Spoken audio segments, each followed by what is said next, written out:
Hello and welcome. Today we have a very special guest, CPIM General Secretary, Mr. Sitaram Yechury. Sir, thank you very much for your time. You've often played a very key role in national politics, especially when coalition governments have, taken center stage and have come to power. So before I get to that question, my first question to you is, after 4 phases of voting, opposition parties seem upbeat and they claim that elections have turned in their favor. What's the basis of such a claim? Well, the basis of such a claim essentially has been that there has not been a very big surge in the turnout for the BJP and Modi, which was one of the important factors in the last 2 elections. Now, that was the first indicator. Secondly, during the course of the campaign, whatever be the issues that were raised by Modi and the BJP, in order to deflect away from day-to-day problems, that has not really succeeded. These are issues like Muslim League, Mangal Sutra. All these sort of thing of snatching your property, giving it out to Muslims, snatching your reservations, giving it out to Muslims, Mangal Sutra. These things, they all have reached a level of being surreal for the people. They are talking of their own jobs, the price rise, what is going to their daily, livelihood issues.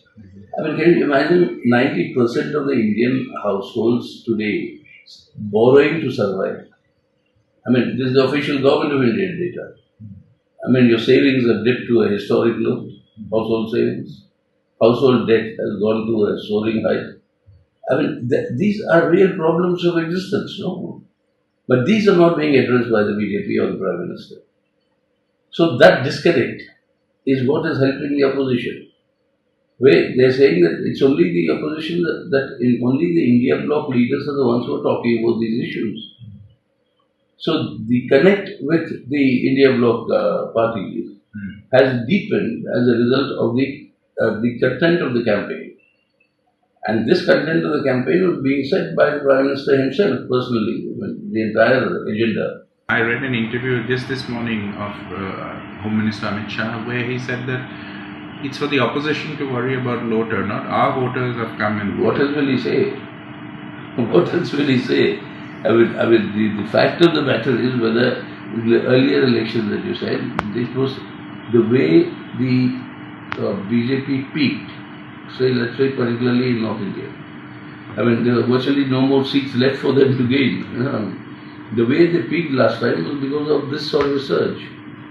That was absent this time. And the opposition vote, whatever the opposition vote was, the last time also it fell, this time also it fell. What BJP gained is that extra thing coming up. And what they gained last time also is the first generation voter.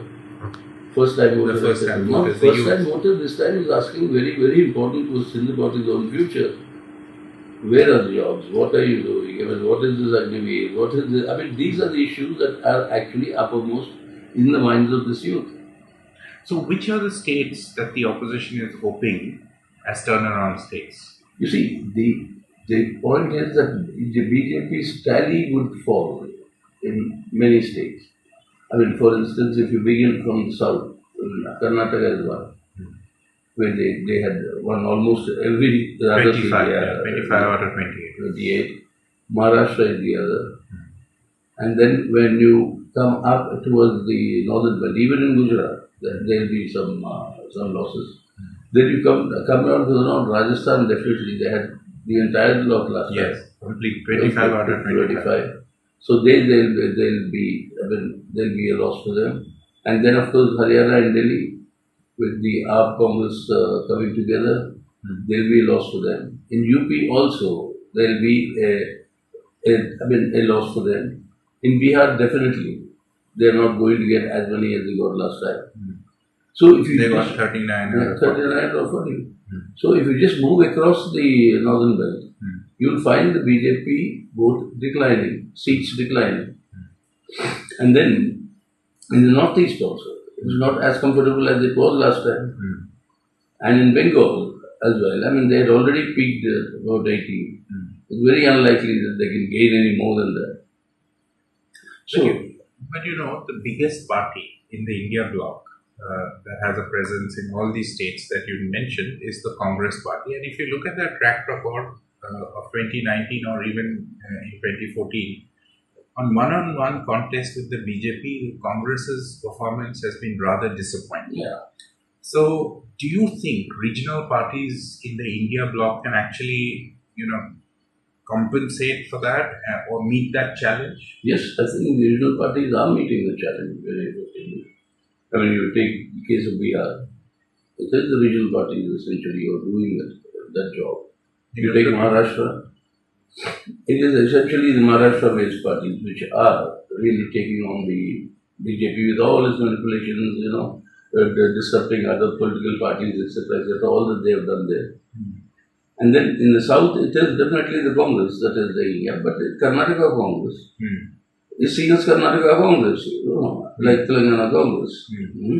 So there, it is the Congress is playing that sort of a role that the regional parties play in some other states. So in most of the places, it is this combination which has worked out much better than what we anticipated, of Congress and the regional parties and the left, all gelling together.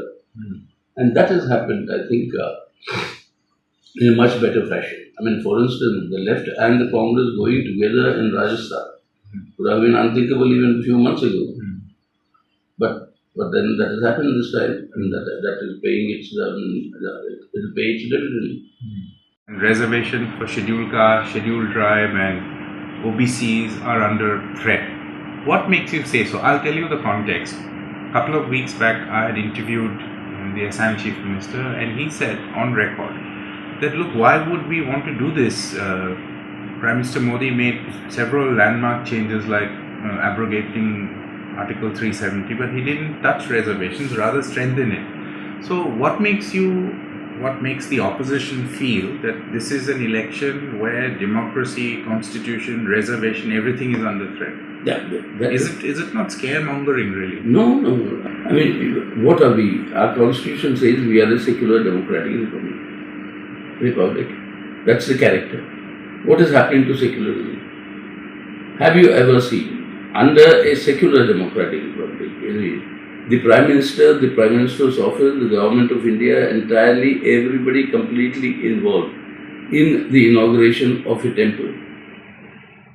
I mean, has it ever been there? I mean, you see, we respect Constitution gives that fundamental right for every individual for the choice of their faith. And that is something we will all protect. That is something that's non-negotiable. But the state cannot really propagate or propel or prefer one particular religion against the others. Now, that is exactly what is happening. It's a complete undermining of your secular foundations. All these laws that you have in BJP ruled states, love jihad, cow protection, or now the Uniform Civil Code. I mean, what are they? They entirely target and attack the foundations of secularism. Then take democracy. For how many years have people been there, even without the charge sheet being, framed?